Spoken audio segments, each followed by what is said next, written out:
Hello student. Now I teach the chemical properties of metals. जिस chemical properties of metals में दो properties of metal का show हम लोग देख चुके हैं। इसमें पहला हमारे पास था रिएक्शन विथ ऑक्सीजन, दूसरा मेरे पास है रिएक्शन विथ वाटर। आज हम लोग जो करने जा रहे हैं वह जनरली वह होगा reaction of metals with acid. यानी मेरे पास ये प्रॉपर्टीज नंबर सी जाएगा।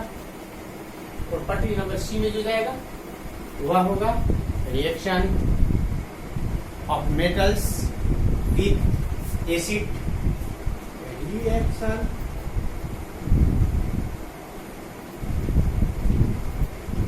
ऑफ मेटल्स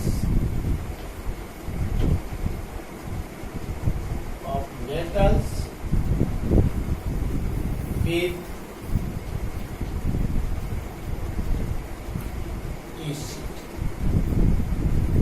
इसके साथ हम लिख कराने के लिए कह रहे हैं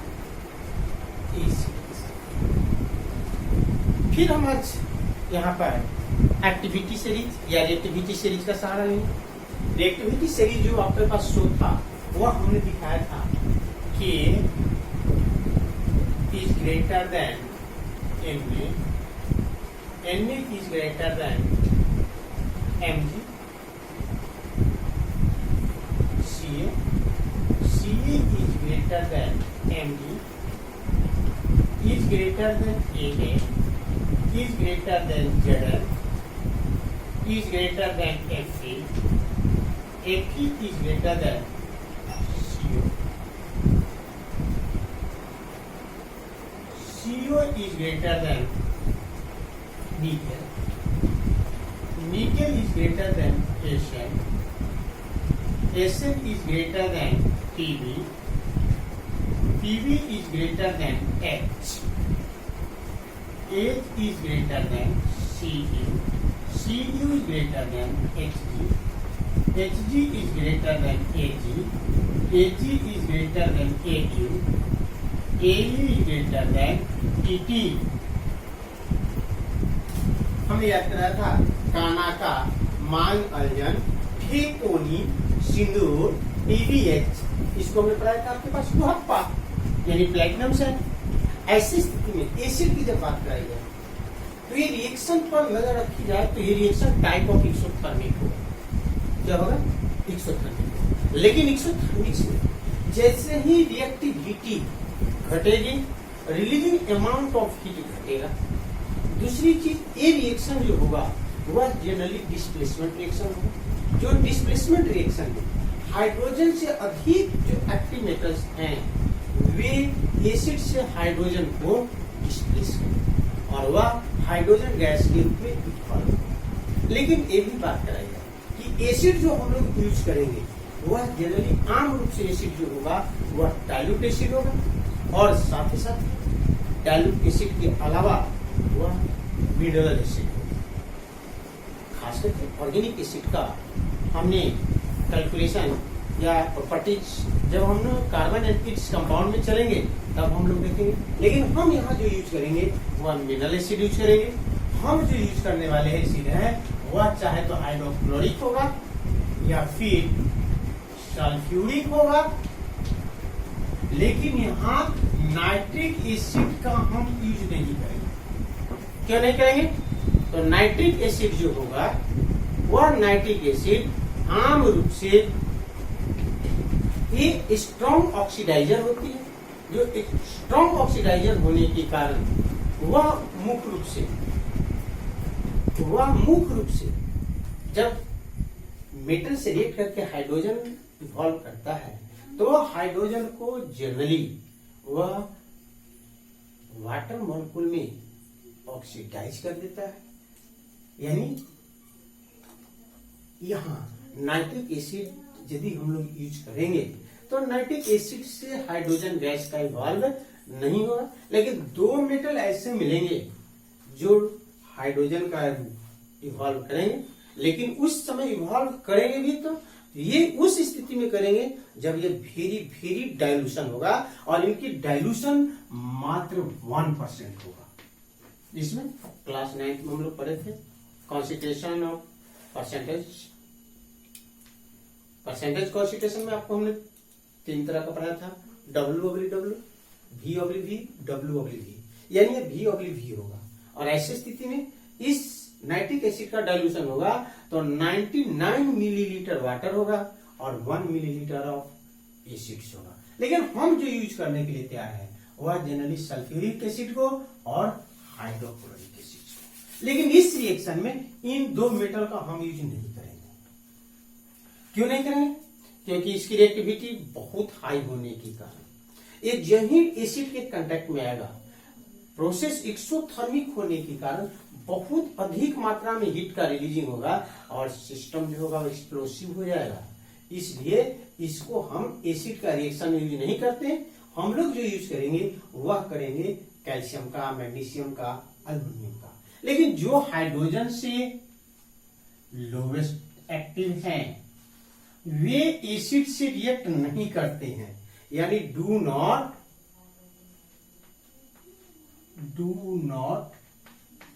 react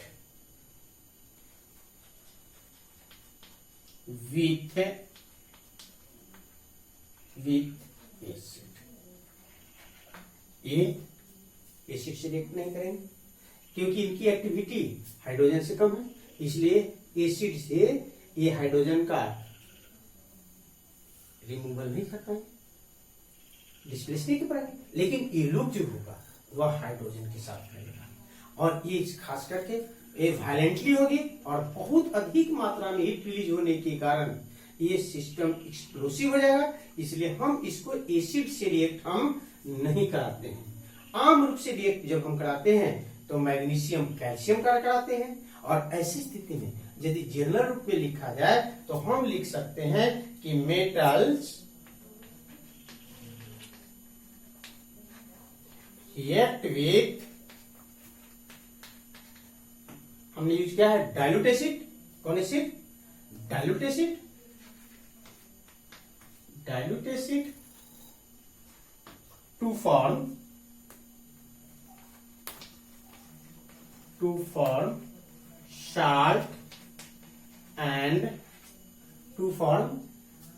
salt and hydrogen gas।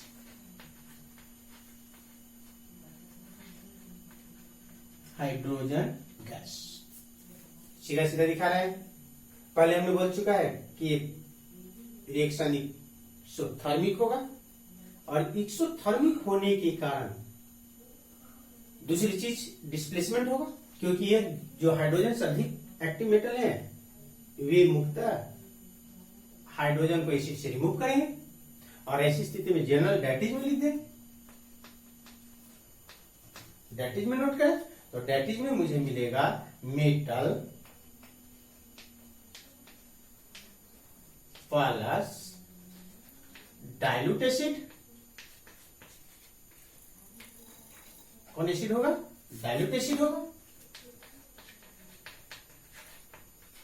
Dilute होगा, ये रिएक्ट कर करके ये फॉर्मेट जो करेंगे वह साल्ट देगा प्लस साथे साथे हाइड्रोजन गैस होगा।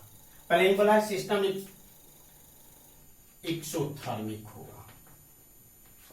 क्या होगा? एक्सोथर्मिक। हम इसको रिएक्टिंग एरिया में नहीं लाएंगे, रिएक्टिंग एरिया में नहीं लाएंगे क्योंकि वायलेंटली होगी और बहुत अधिक मात्रा में हीट रिलीज होने के कारण ये मुक्तः एक्सप्लोसिव हो जाएगा। ऐसे स्थिति में हमने कैल्शियम को लिखा, यानी ऐसे स्थिति में हम दे तो एग्जाम्पल नंबर 1 में लिखेंगे। सीधा दिखा रहे हैं कि यहाँ रिएक्ट नहीं कराना है क्योंकि यह generally large amount of heat give देंगे और सो ये क्या हो जाएगा? एक्सप्लोसिव। क्या हो जाएगा? एक्सप्लोसिव। सोडियम और पोटेशियम जब एसिड से रिएक्ट करेंगे, लेकिन उस समय large amount of heat release होने के कारण इसको सिस्टम जो हो जाएगा वह एक्सप्लोसिव हो जाएगा। हम क्या कर रहे हैं? दूसरे मेंबर को कैल्शियम से करा रहे हैं। Calcium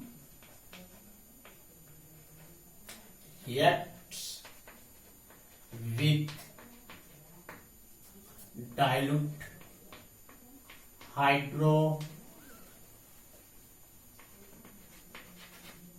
hydrochloric acid to form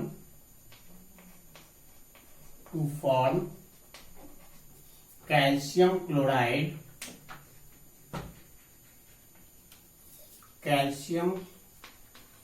chloride and hydrogen gas. हमने क्या करा, calcium reacts with dilute hydrochloric acid to form calcium chloride and hydrogen gas. Equation में हम चलते हैं, केमिकल इक्वेशन नोट कर लें। तो रिएक्टेंट एरिया में कैल्शियम है, दूसरा डाइल्यूट हाइड्रोक्लोरिक एसिड है, ये प्रोडक्ट एरिया में कैल्शियम क्लोराइड है और हाइड्रोजन गैस है। हमने इक्वेशन जब नोट करेंगे तो मिलेगा Ca, ये मेटल है तो सॉलिड स्टेट में होगा, प्लस हाइड्रोक्लोरिक एसिड है। तो हमने आपको दिखाया था हाइड्रोक्लोरिक एसिड को कि एसिड को डाइल्यूशन नोट करने के लिए चाहे तो बगल में डाइल्यूट नोट कर दो और नहीं तो हमने सीधा कहा था कि इसको एक्वस नोट कर दो। तो हमने एक्वस नोट कर दिया, इसलिए डाइल्यूट एसिड है। ये रिएक्ट करेगा तो फॉर्मेट होने वाले कंपाउंड है वह कैल्शियम क्लोराइड है। तो कैल्शियम क्लोराइड में एक रेडिकल कैल्शियम है जिसकी वैलेंसी 2 है और दूसरा रेडिकल मेरे पास क्लोरीन है जिसकी वैलेंसी 1 है। और मोलिकुलर फार्मूला नोटेशन में वैलेंसी का इंटरचेंजिंग करेंगे और जब वैलेंसी का इंटरचेंजिंग करेंगे तो ये बनेगा CaCl2 और स्टेट जब मेजर होगा तो ये एक्वस होगा और साथ ही साथ हाइड्रोजन गैस देगा। लेकिन हम लोग को इक्वेशन को बैलेंस करने पर भी नजर रखना होगा। जब इक्वेशन बैलेंस करने की बात कर रहे हैं तो बैलेंस इक्वेशन में हमें मिलेगा इवन और ऑड केस, क्लोरीन को दिख रहे हैं, प्रोडक्ट एरिया में 2 एटम, रिएक्टिंग एरिया में 1, इसलिए 2 का मल्टीप्लाई करेंगे और इक्वेशन बैलेंस होगा। नंबर 2 पे चलते हैं तो नंबर 2 पे लिखा जाएगा कैल्शियम की जगह पर हम लोग मैग्नीशियम की ओर चले तो मैग्नीशियम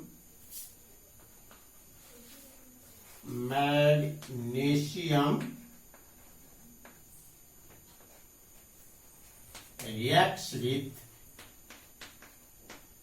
dilute एक मिनट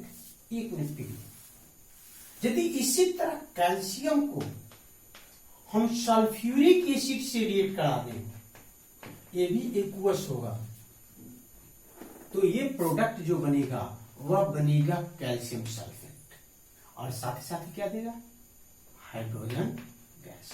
लेकिन बाद में इसकी चर्चा हम लोग कर लेंगे कि एसिड बदल करके हम कर लेंगे। एग्जाम्पल नंबर 2 तो एग्जाम्पल नंबर 2 पे यदि हम चलते हैं तो लिख रहे थे कि magnesium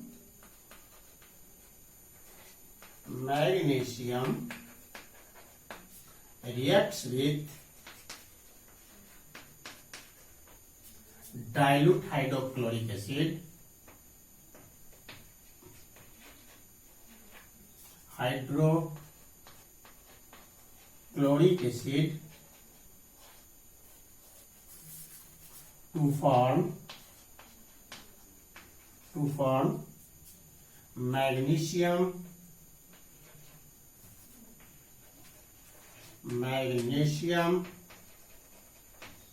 chloride and hydrogen gas. यानी मैग्नीशियम दूसरे मेटल में ले रहे हैं, ये भी हाइड्रोजन से अधिक एक्टिव है, इसलिए एसिड से हाइड्रोजन को डिस्प्लेस करेंगे और सिस्टम जो होगा एक्सोथर्मिक होगा। लेकिन यहाँ पर जैसे ही हम एक्टिविटी सीरीज में हम लोग नीचे की ओर जाते हैं रिलीजिंग अमाउंट ऑफ हीट घटती है और ऐसी स्थिति में जब इक्वेशन नोट किया जाए तो इक्वेशन का रिएक्टेंट एरिया में मैग्नीशियम है, दूसरे मेरे पास डाइल्यूट हाइड्रोक्लोरिक एसिड है, जो कंपाउंड फॉर्मेट हो रहे हैं वह है मैग्नीशियम क्लोराइड और साथ ही साथ क्या है हाइड्रोजन गैस। क्या है हाइड्रोजन गैस। यानी इक्वेशन नोटेशन में मैग्नीशियम सॉलिड स्टेट में होगा, हाइड्रोक्लोरिक एसिड है इसलिए डाइल्यूट के लिए है तो एक्वस होगा और उस समय जब कंपाउंड फॉर्मेट हो रहा है तो वह है मैग्नीशियम क्लोराइड, जिसमें मैग्नीशियम का सिंबल रेडिकल में Mg और वैलेंसी 2। दूसरे रेडिकल मेरे पास क्लोरीन है जिसका सिंबल Cl, वैलेंसी 1। और यदि मोलेकुलर फॉर्मूला नोट करेंगे तो वैलेंसी का इंटरचेंजिंग करेंगे, और जब इंटरचेंजिंग करेंगे तो हमें मिलेगा MgCl2 एक्वस प्लस साथ है हाइड्रोजन गैस। यानी दो का रिएक्शन हम लोग देख रहे हैं, एक कैल्शियम का देखे हैं, दूसरा एल्युमिनियम का देखे हैं। तीसरी चीज हमने बोल रखे हैं कि ये लोग जो होंगे वह डाइल्यूट एसिड से रिएक्ट करेंगे, हम नहीं करेंगे, नहीं करेंगे, रिएक्ट करेंगे, लेकिन लार्ज अमाउंट में हीट गिव देंगे और जो सिस्टम को एक्सप्लोसिव कर देगा। इसलिए हम इस रिएक्शन को नहीं कराते हैं। हम जो रिएक्शन कराते हैं वह चाहे तो कैल्शियम को कराते हैं या मैग्नीशियम को कराते हैं या फिर एल्युमिनियम को कराते हैं। यानी एग्जाम्पल नंबर 3 पर चला जाए, तो एग्जाम्पल नंबर 3 पर चलते हैं।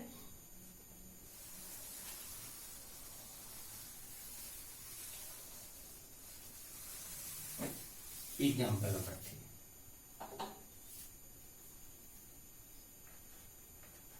यानी मेरे पास आ रहा है वो aluminium. Example number 3,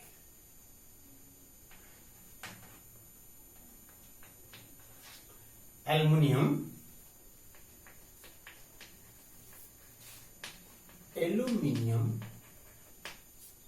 reacts with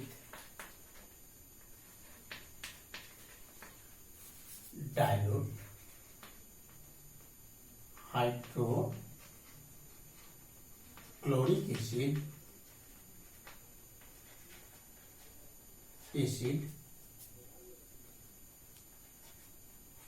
to form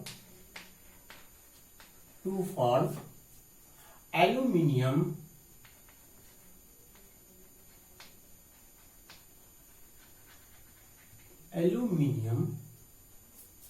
chloride and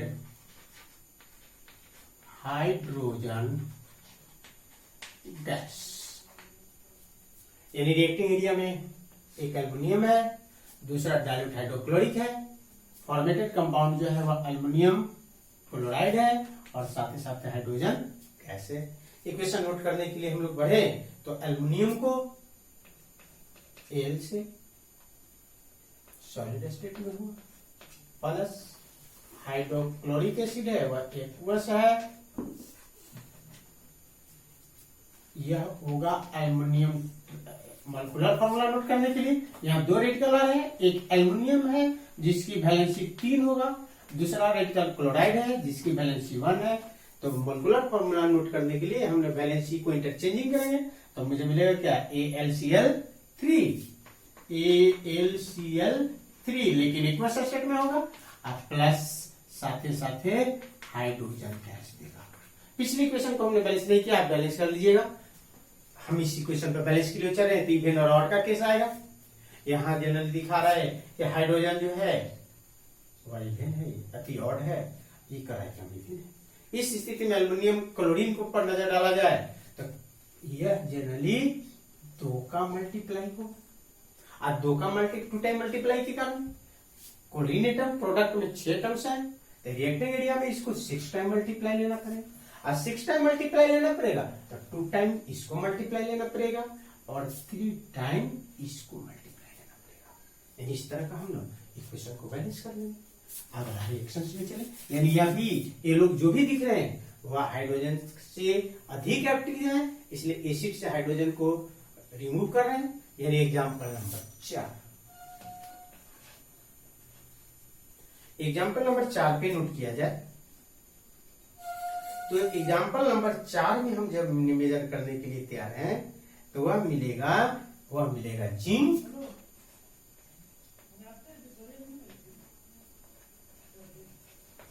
react with dilute hydrochloric acid to form zinc chloride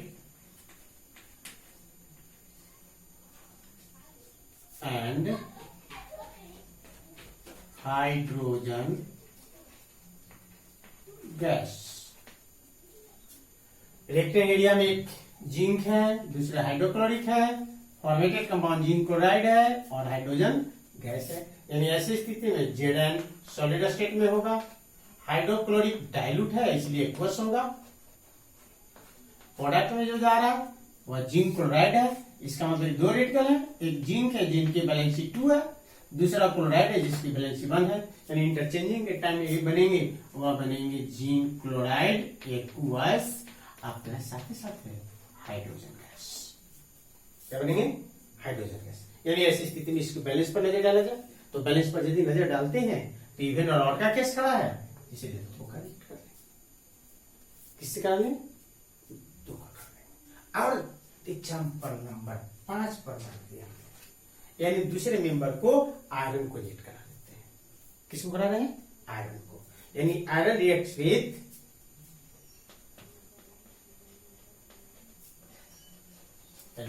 with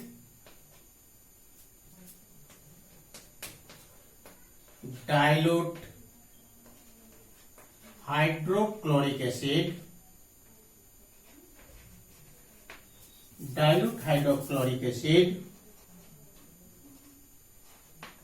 to form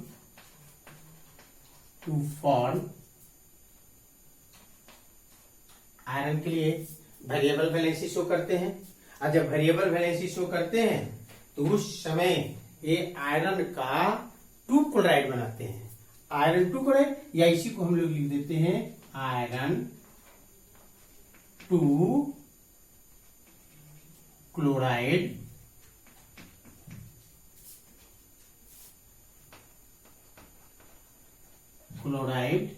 and hydrogen gas. ऐसी स्थिति में आयरन 2 को हम लोग बोलते हैं फेरस क्लोराइड, फेरस बोला जाएगा। इसलिए आयरन वेरिएबल वैलेंसी में एक अस देता है, एक लिख देता है। लोअर वैलेंसी में हम लोग सफिक्स अस का यूज करते हैं, जबकि हायर वैलेंसी के लिए हमने सफिक्स उसके लिए ई यूज करते हैं। यानी ऐसी स्थिति में इक्वेशन नोट किया जाए तो ये बनेगा एफीएस प्लस हाइड्रोक्लोरिक एक्वस, ये बनेंगे मेरे पास फेरस क्लोराइड है FeCl2 एक्वस प्लस साथ ही हाइड्रोजन गैस। इक्वेशन बैलेंस की बात कराइए तो इवन और ऑर्डर केस है, इसलिए 2 का मल्टीप्लाई किया। इस तरह हमने जो भी एसिड यूज किया वह हाइड्रोक्लोरिक एसिड यूज किया है। उसी प्रकार यदि हम सल्फ्यूरिक एसिड भी यूज करते हैं तो रिएक्शन होगा, लेकिन हमने बोला है कि नाइट्रिक एसिड का हम लोग प्रयोग नहीं करेंगे, क्योंकि नाइट्रिक एसिड एक स्ट्रॉन्ग ऑक्सीडाइजर है। और स्ट्रॉन्ग ऑक्सीडाइजर हमने पढ़े हैं टाइप ऑफ रेडॉक्स रिएक्शन में, ऑक्सीडाइजर यानी ऑक्सीडाइजिंग एजेंट और रिड्यूसिंग एजेंट। ये strong oxidising agent, strong oxidising agent जो है वो जो हाइड्रोजन गैस बनेगा उस हाइड्रोजन गैस को ऑक्सीडाइज कर देगा और वाटर मॉलिक्यूल में कन्वर्ट कर देगा। इसलिए यहां पर रिमूवल ऑफ हाइड्रोजन नहीं होगा, इन्वॉल्व ऑफ हाइड्रोजन नहीं होगा। जो भी होगा वह मुख्यतः वाटर मॉलिक्यूल में होगा। लेकिन हमने बोले कि 2 मेटल ऐसे हैं जिसमें एक मैग्नीशियम है और दूसरा मैग्नीज है, जो very very dilute nitric acid, और उनकी डाइल्यूशन हम लोग काउंट करते हैं 1%, जो रिएक्ट करके हाइड्रोजन गैस का इवॉल्व करते हैं। लेकिन बाकी जो मेटल्स हैं ये हाइड्रोजन गैस का इवॉल्व नहीं करते। अल्युमिनियम भी इसके साथ रिएक्ट नहीं करते हैं, क्योंकि उसके ऊपर एल्युमिनियम जब भी नाइट्रिक एसिड के कांटेक्ट में जाता है उसके ऊपर नाइट्रेट का एक सेफ्टी लेयर बना देता है, जिसके कारण उसकी रिएक्टिविटी घट जाती है और रिएक्ट नहीं कर पाता है। और ऐसी स्थिति में हमने बारी बारी से सबको दूसरे रूप में यदि एसिड को यूज करें सल्फ्यूरिक का, तो सल्फ्यूरिक एसिड का जनरल इक्वेशन जब नोट करेंगे तो जनरल इक्वेशन में मिलेगा, मान लिया जाए कि मैग्नीशियम है तो मैग्नीशियम जब सल्फ्यूरिक एसिड से रिएक्ट करेगा लेकिन ये भी एक्वस होगा, उस समय कंपाउंड बनेगा, वह बनेगा magnesium sulphate plus hydrogen gas. यदि हम लोग एल्युमिनियम को यूज कर रहे हैं तो ये भी सल्फ्यूरिक एसिड एक्वस यूज होगा। क्या होगा? एक्वस। इस समय बनेंगे एल्युमिनियम सल्फेट और हाइड्रोजन गैस। यदि जिंक का यूज कर रहे हैं तो भी डाइल्यूट सल्फ्यूरिक एसिड ही यूज होगा। कौन होगा? और इस समय बनेंगे जिंक सल्फेट और प्लस हाइड्रोजन गैस, यानी 60 बनेंगे और हाइड्रोजन। यदि आयरन यूज कर रहे हैं तो आयरन के साथ रिएक्ट भी हम लोग करेंगे, तो बनेगा फेरस सल्फेट और साथ ही क्या? Hydrogen gas. यानी इस तरह एसिड का भी हम लोग यूज कर लेंगे। लेकिन ऐसे स्थिति में हम लोग दिखाने के लिए हैं कुछ नोट लिख करेंगे, जिसमें हम लोग दिखा रहे हैं कि नाइट्रिक एसिड का हम लोग यूज नहीं करेंगे। यानी ऐसे स्थिति में हम यूज करेंगे, अब नोट का यूज करेंगे। नोट का यूज करेंगे थोड़ा सा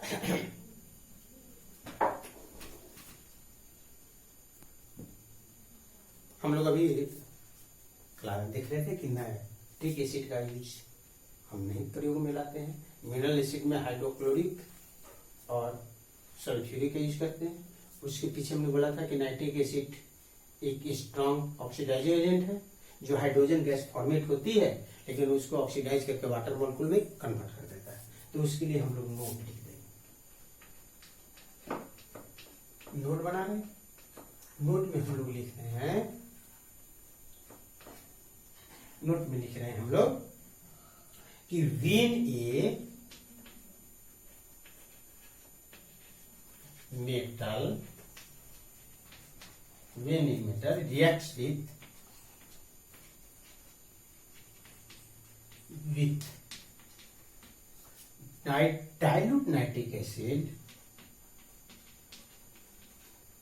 dilute nitric acid, then hydrogen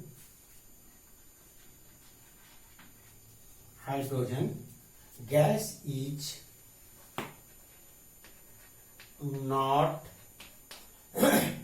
evolved,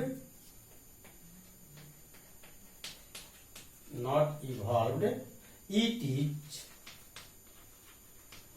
is because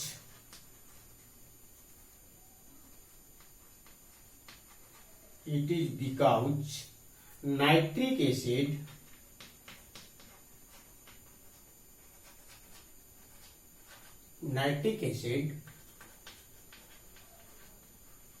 HNO3 is a strong oxidizing agent,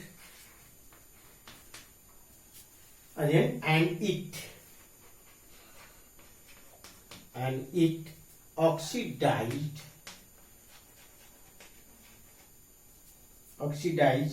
the hydrogen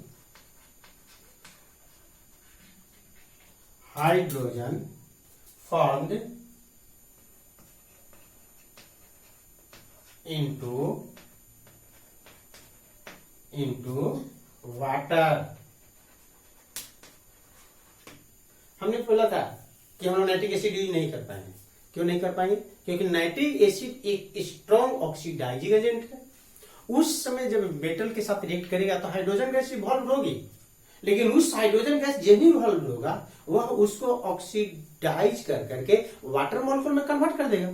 इसलिए इस रिएक्शन में हमने हाइड्रोजन गैस का इवॉल्व नहीं दिखा पाएंगे। लेकिन नोट नंबर 2 में हमने बोला है कि 2 मेटल्स ऐसे हैं जिसमें मैग्नीज है और दूसरा मैग्नीशियम है। वे डाइल्यूट एसिड से रिएक्ट करेंगे, लेकिन dilute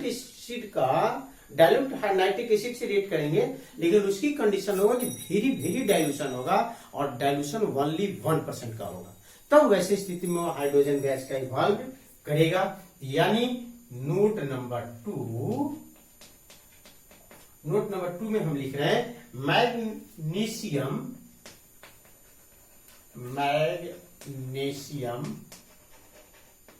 and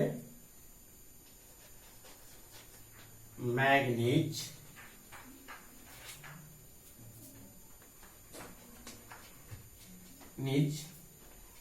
metal reacts with very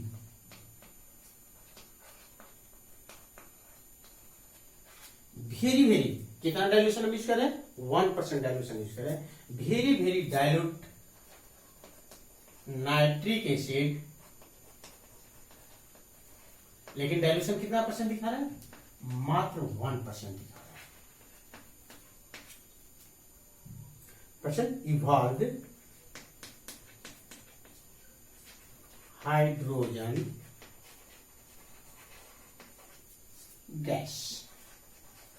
ये दोनों, एक मैग्नीशियम है, दूसरा मैग्नीज है, जो वे मेटल डाइल्यूट एसिड से नाइट्रिक एसिड से रिएक्ट करेंगे, लेकिन उस डाइल्यूट नाइट्रिक एसिड का डाइल्यूशन इतनी होनी चाहिए कि उसका मात्र 1%, यानी 99 पार्ट वाटर मोलिक्यूल 1 पार्ट जो होनी चाहिए वह जनरली नाइट्रिक एसिड का होनी चाहिए। यदि इक्वेशन को नोट किया जाए तो मैग्नीशियम सॉलिड स्टेट में होगा और उस समय नाइट्रिक एसिड होगा, लेकिन ये वेरी डाइल्यूशन होगा, वेरी वेरी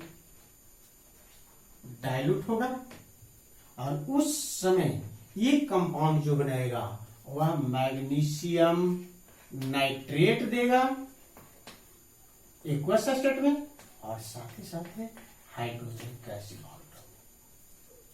क्या होगा, हाइड्रोजन गैस इवॉल्व होगा। यानी ऐसी स्थिति में हम बैलेंस पर नजर डालें तो इवन और आउट का केस है, इसलिए तो से बैलेंस कर दिए। इसी तरह एक मैग्नीज का भी रिएक्शन होगा। मैग्नीज सॉलिड स्टेट में जिस समय नाइट्रिक एसिड से रिएक्ट करेगा, लेकिन नाइट्रिक एसिड का यहां भी डाइल्यूशन होगा, वह वेरी वेरी डाइल्यूट होगा, वेरी वेरी डाइल्यूट। अब कितना परसेंट, तो सीधा बता रहे हैं 1%। यहां भी नोट कर दिया जाए, वेरी वेरी 1%। इस समय कंपाउंड जो बनेगा वह मैग्नस नाइट्रेट, एक मैग्नस होता है, एक मैग्नीक होती है, तो मैग्नस नाइट्रेट में बनेगा MnNO3 का ऑल टू एक्यूब, अब प्लस साथ साथ हाइड्रोजन गैस फॉर्मेट हो। यहाँ इवेन और आउट का केस है, इसलिए बैलेंस इक्वेशन में 2 का मल्टीप्लाई कर दें। Thank you students.